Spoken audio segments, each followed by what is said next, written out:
With each passing day that Amber's lies are being publicly revealed, we have been able to understand even more why things have turned out the way they did with the trial. But that wasn't enough for a lot of people, including one of the people that actually presided over the Virginia case, and with what they said, Amber will probably never get an appeal chance. So, what's the word on Amber's case right now, and what has this person said about her? With everything that's been going on since the beginning of this Depp Heard case, you've probably asked yourself if Amber can actually get away with saying all of these things in the media. And while some people would agree that she could actually get away with it, that notion has been getting less and less believable by the day, as the actress has actively been making things worse herself. Initially, it was her lawyer Elaine that people blamed for the lies and the pointing fingers at Depp's lawyers and the jury, but Amber herself has been doing the exact same thing since she came back into the limelight. Speaking of the jury, one of the 7 jurors who presided over the 6-week-long trial has come out to talk about some of the things that led to the verdict, and although they chose to remain anonymous, it was pretty obvious that it was Amber's lies that actually made him speak up, talking about how things went down.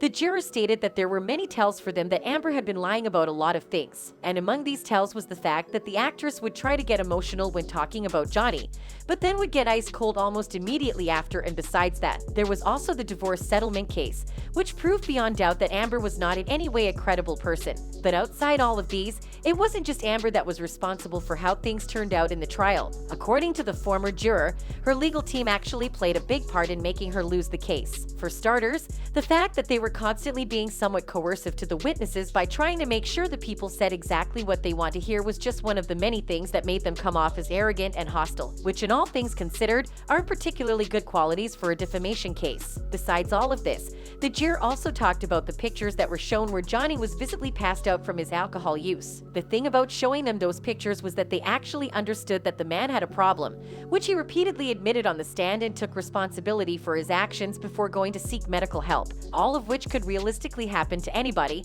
thus making him appear as more or less a regular person. This point actually touched a lot of fans, and it was also what led to one Twitter user starting a whole conversation on the subject, saying, "Real people with real-life experience. This is why jury trials are so important." In no time, the post went viral, and several other people who resonated with the words started to share some of theirs too. One user actually gave a live example of how Amber painting Johnny as a bad person because he got drunk was nothing more than a sham. They wrote, "My husband said the same thing, and with that he knew Amber was lying through her teeth, and he hadn't been following the case. So yesterday he fell asleep in his chair, woke up and said, oh, according to Amber, I'm wasted and an assaulter. Yet those who know the truth." Just like the first user, another user who also had a real-life experience of that particular claim made by Amber's people wrote, "I'm so glad they noticed this. Dr. Quack Spiegel claimed gabapentin and oxycodone can cause violence. Coupled with previous abuse can add to someone becoming violent. I sat there fuming as I'm on that medication and suffered SA and DV when younger. I have never been violent. With how bad things have gotten,